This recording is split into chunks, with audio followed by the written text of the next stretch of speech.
You're sitting in a cafe, complaining about your job to a stranger who just asked how your day was going. You mention your boss, the project you're working on, maybe a deadline that's stressing you out. The conversation feels good. Someone's actually listening. You leave feeling lighter, like you just vented to a friend. What you don't realize is that you just handed over classified information to a foreign intelligence operative, and you'll do it again next week and the week after that, until they have everything they need, and you'll never suspect a thing.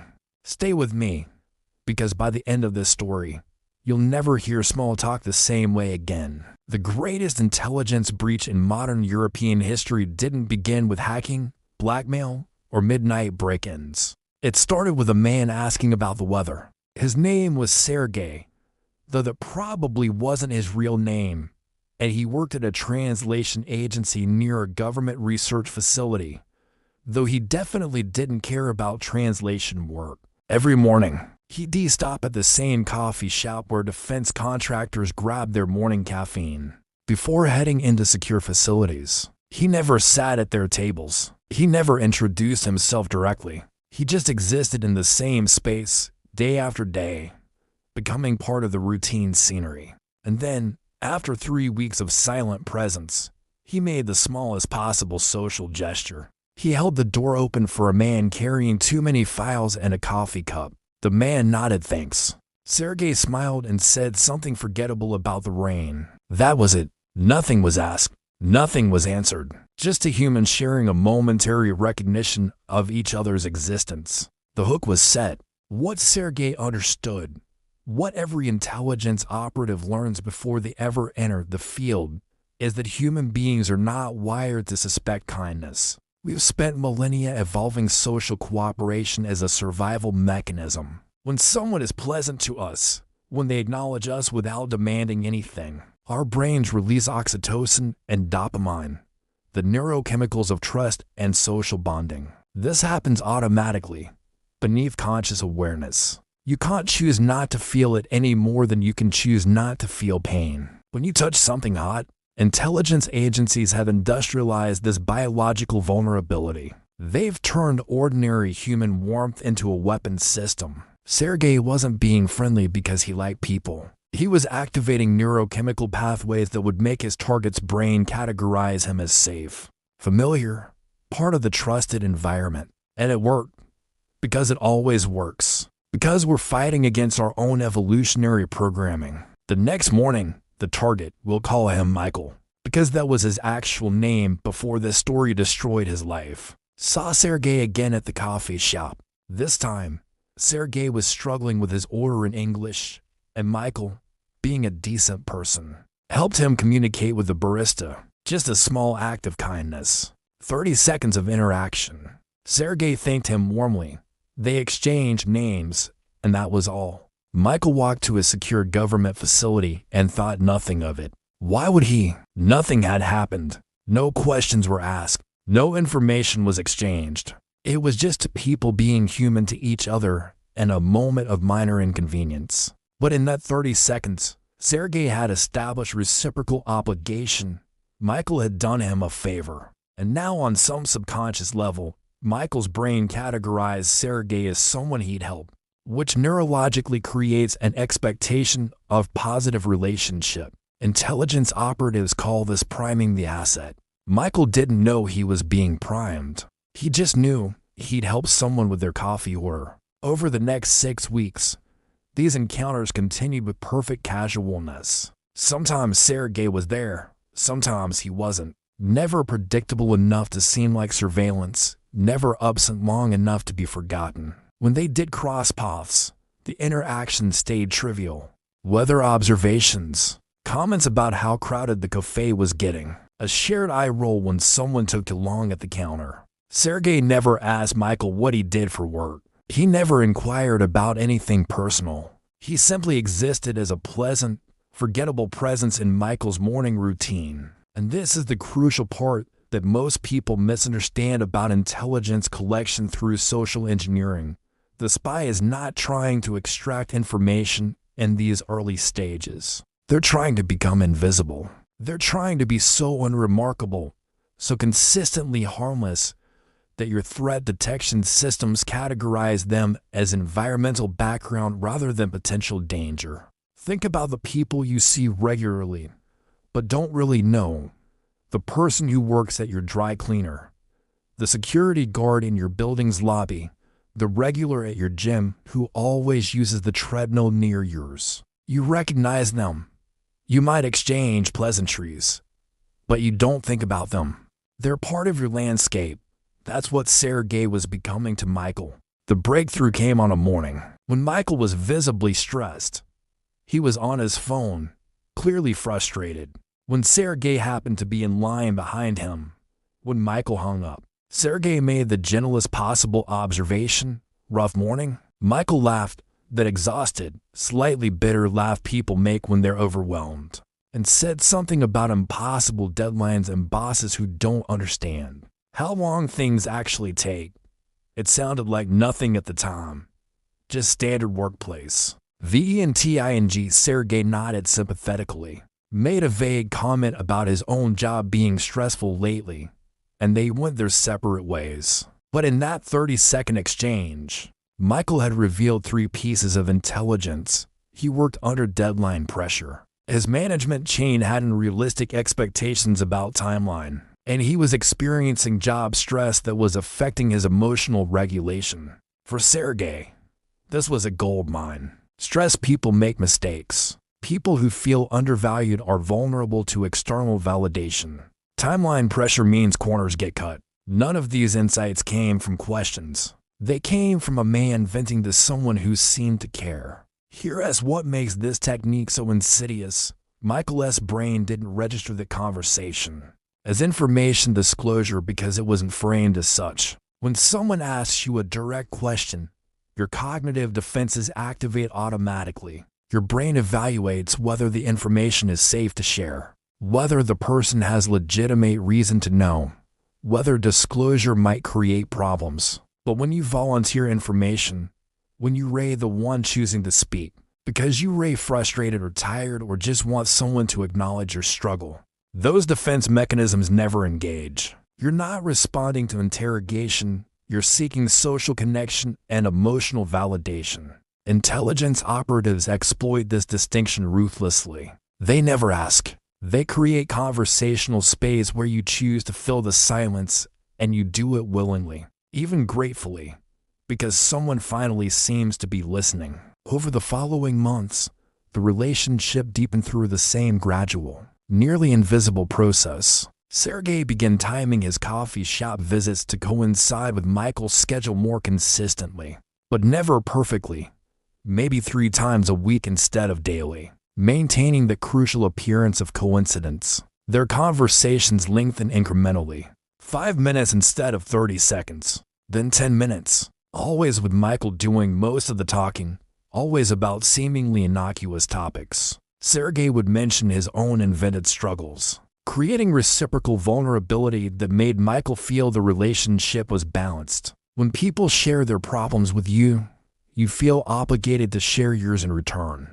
It's basic social reciprocity. Sergei shared fabricated stories about his demanding clients at the translation agency, his difficulties adjusting to living abroad, minor frustrations that paralleled whatever Michael had mentioned previously. This created the illusion of common ground, of similar experience, of mutual understanding. And gradually, without either of them explicitly acknowledging it, they became something approximating friends. Not close friends, just two professionals who happened to cross paths regularly and had developed a comfortable rapport. The friendship, if you could call it that, solidified not through any single dramatic moment, but through the simple mathematics of repetition. Neuroscience tells us that it takes roughly 50 hours of interaction for acquaintances to become casual friends, and Sergei was patient enough to let those hours accumulate naturally. 3 conversations per week, 10 minutes each, over the course of 4 months. That's about 50 hours. Michael's brain had now neurologically categorized Sergei as part of his social circle, a familiar presence whose company required no conscious evaluation.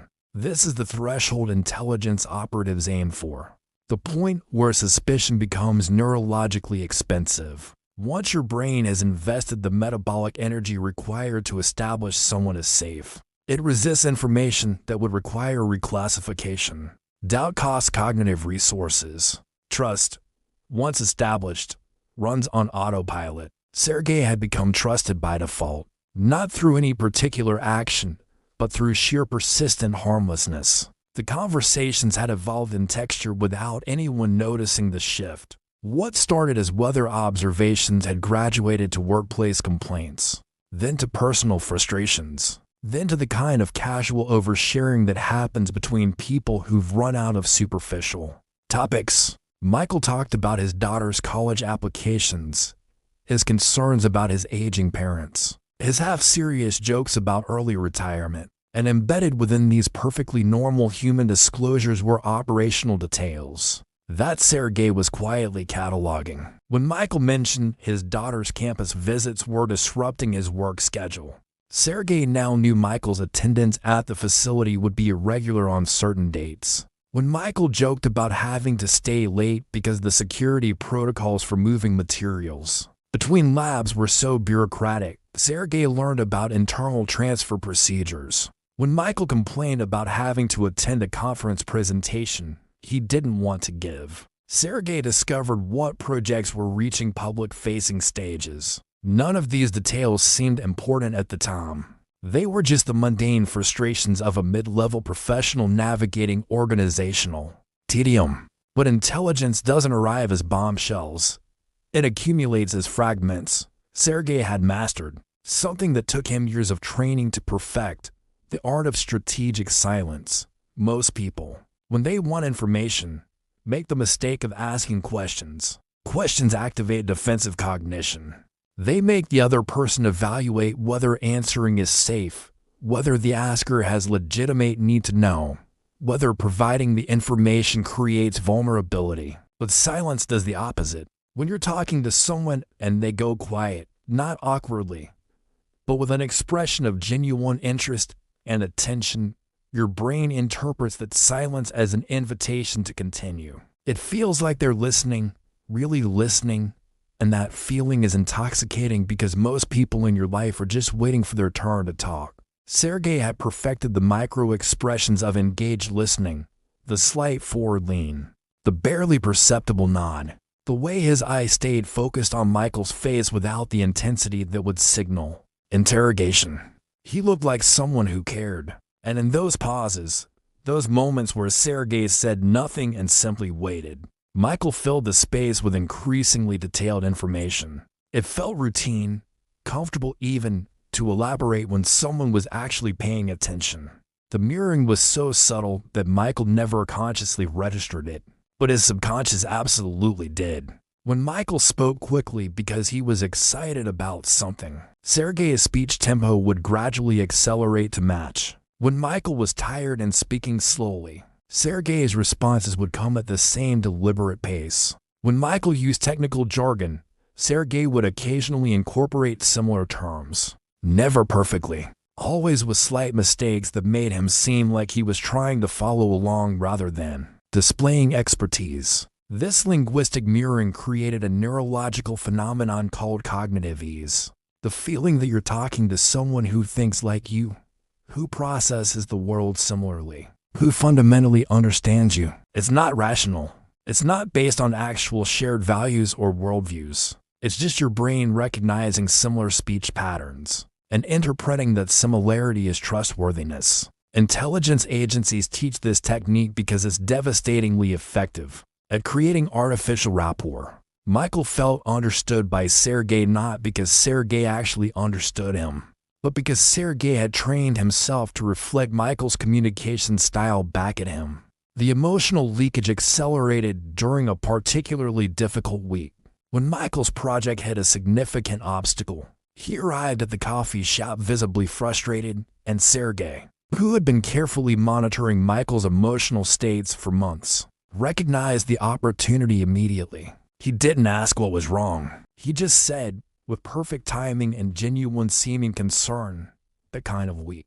Michael laughed bitterly and launched into an explanation about how a critical component they'd been waiting for had manufacturing defects. how it would set the timeline back by at least 2 months, how his supervisors were panicking because there were commitments to other agencies that depended on this project staying on schedule. The words poured out with the force of genuine frustration, the kind of venting that happens when someone has been holding stress for days and finally finds a sympathetic ear. Sergei nodded, murmured appropriate sympathetic responses, and mentally cataloged every detail.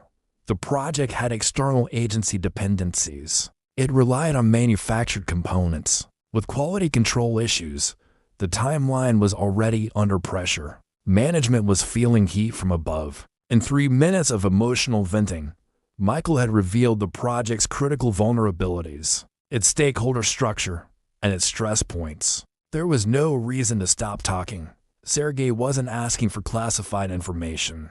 Michael was just complaining about his job, the way millions of people complain about their jobs every day. What Michael didn't realize, what he couldn't realize without intelligence training, was that Sergei wasn't hearing a story about workplace frustration. He was hearing a vulnerability map. Every detail Michael shared was being cross-referenced against months of accumulated fragments. The conference presentation Michael had mentioned 6 weeks ago. Now Sergei knew it was being delayed and why. The bureaucratic transfer protocols Michael had complained about. Now Sergei understood they were under additional pressure because of timeline compression. The organizational stress Michael had been referencing vaguely. Now it had specific contours and pressure points. Intelligence collection works like a jigsaw puzzle where you don't know what the picture is supposed to be until you've accumulated enough pieces. Sergei had been collecting pieces for months, and they were beginning to form a coherent image. Not complete yet, but recognizable. The target wasn't just a stressed mid-level professional anymore. He was an access point to a classified defense project with identifiable vulnerabilities and a stressed organizational structure that created opportunities for exploitation. The relationship had reached a stage where Michael actively looked forward to these conversations. They become a pressure valve, a moment in his morning where someone actually seemed interested in his perspective rather than just demanding deliverables. This is the psychological pivot point that intelligence operatives aim for. When the target begins driving emotional benefit from the relationship, once someone is getting something they need from you, once they're using you as an outlet or a source of validation, they become invested in maintaining the relationship.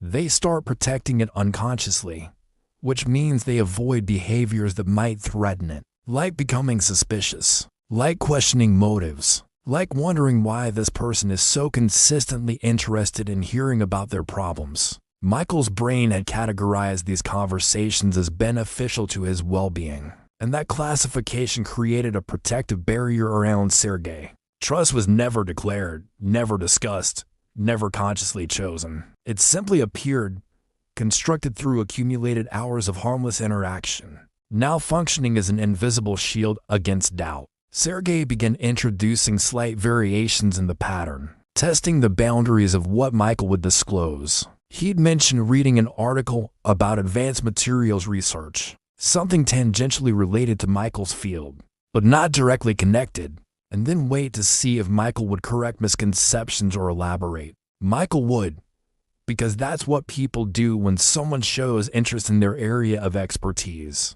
They enjoy explaining, they like demonstrating knowledge. They feel validated when someone treats their work as interesting rather than just technical. Through these gentle provocations, Sergei learned about adjacent projects, about institutional relationships between different research divisions, about which aspects of Michael's work connected to broader strategic initiatives. None of this came from direct questions. It all emerged from Michael's natural desire to be understood and appreciated by someone who seemed to care about what he was saying.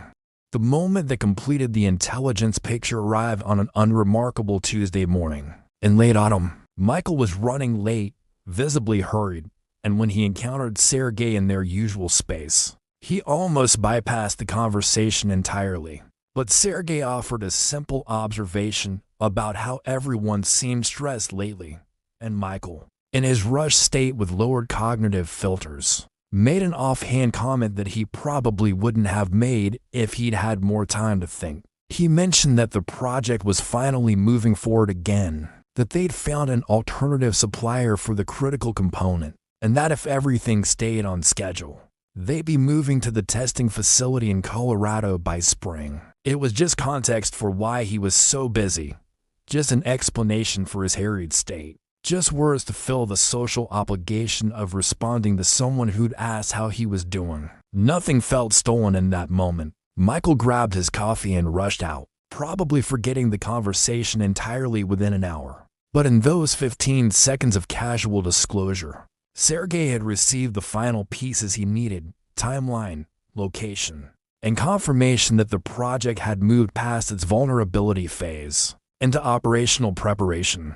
The puzzle was complete. Intelligence operatives are trained to recognize completion, to know when continued contact creates more risk than value. Sergei had what his handlers needed: a comprehensive understanding of a classified defense project's timeline, its technical challenges, its organizational structure, its dependencies, and its next operational phase. Continuing the relationship now would only increase the probability of detection, either through Michael eventually noticing the pattern of what he disclosed, or through counterintelligence operations identifying the anomaly of their consistent contact. So Sergei began the most delicate phase of the operation, the withdrawal.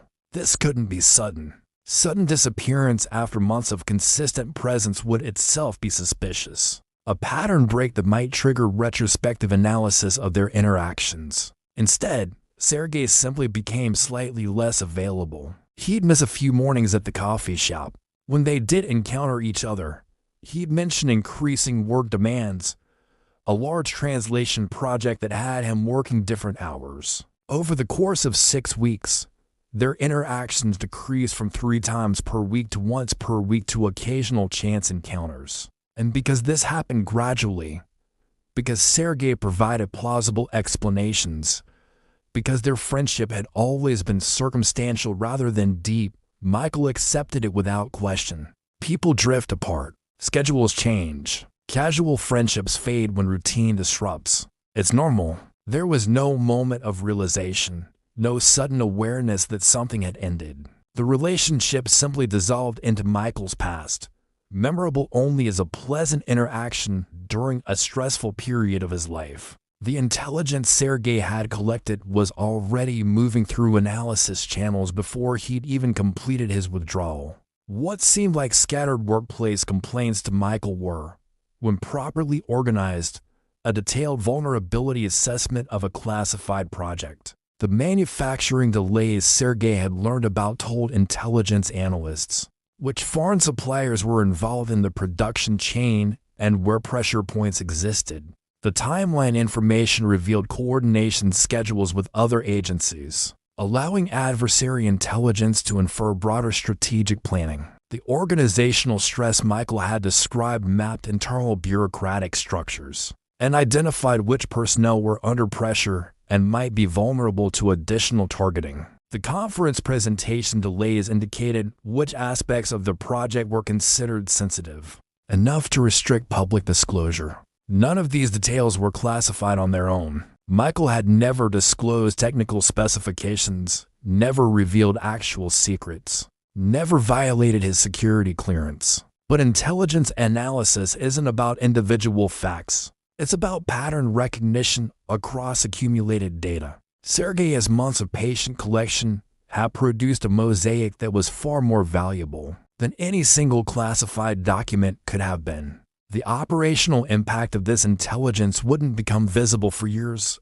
and when it did, no one would trace it back to coffee shop conversations. The adversary nation now understood the project's timeline well enough to accelerate their competing program, ensuring they'd reach operational capability simultaneously rather than years behind. They knew enough about supply chain dependencies to identify disruption opportunities. If relations deteriorated, they had organizational intelligence that could inform future recruitment targeting of specific stress personnel. The strategic advantage was real and measurable, but it was also completely deniable. There was no document theft to investigate, no communications intercept to trace, no financial transaction to follow. If Michael was ever interviewed by counterintelligence, which he probably wouldn't be, because there was no incident to trigger investigation, he described Sergei as a friendly acquaintance who worked at a translation agency,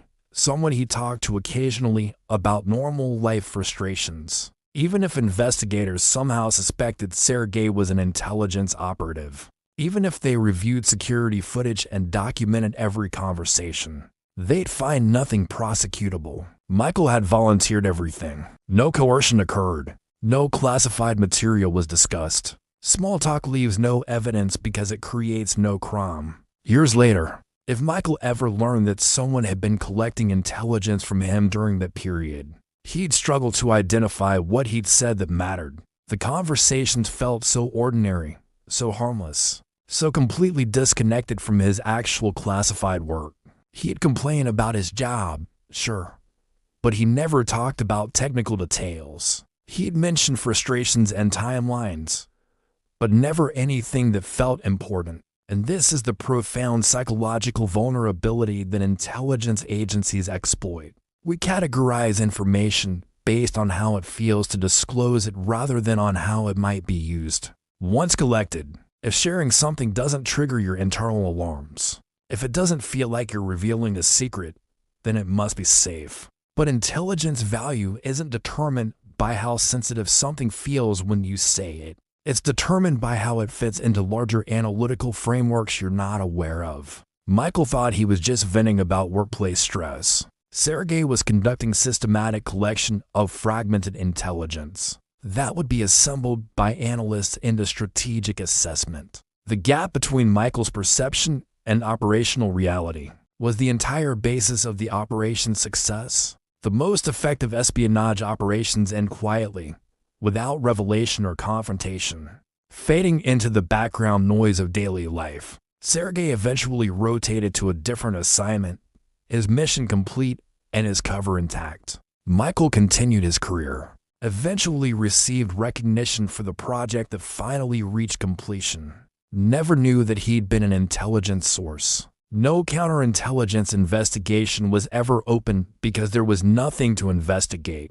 No security breach was documented because technically none occurred. The operation existed only in classified files within an adversary intelligence service, recorded as a successful HUMINT collection that provided strategic advantage in an ongoing technology competition. By the time the consequences of the collected intelligence became strategically relevant, the connection to casual coffee shop conversations would be impossible to trace. The damage occurred without awareness, and awareness would never arrive because there was no dramatic moment of compromise to look back on. Just months of ordinary conversation that meant nothing at the time and everything in retrospect.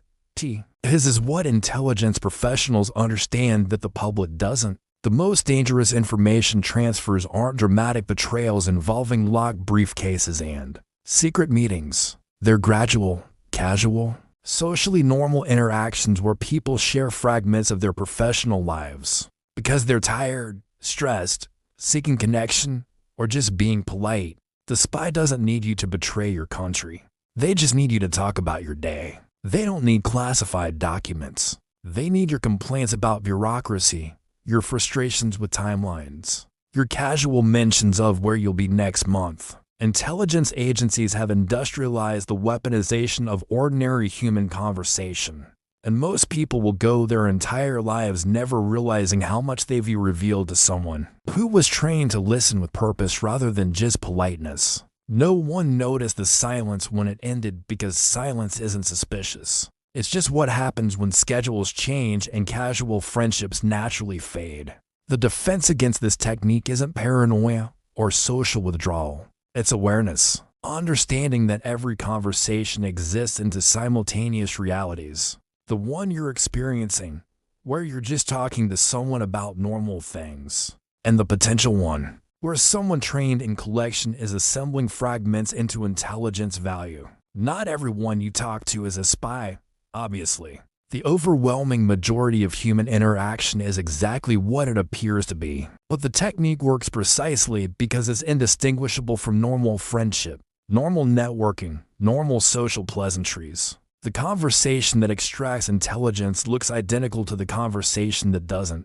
The only difference is the listener's training and intent, which remain invisible throughout. By the time the words settle, it's already done. The intelligence is collected, analyzed, and operationalized, and the person who provided it continues their life, never knowing they participated in an espionage operation that required no coercion, no payment, no betrayal, just the basic human desire to be heard by someone who seemed to care. If secrets can be taken without force, without fear, without suspicion, through nothing more than patient attention and strategic silence, then ask yourself how many conversations you've had where someone listened just a little too well, because intelligence rarely arrives through questions. Sometimes it just listens, and what you give away in small talk isn't small at all.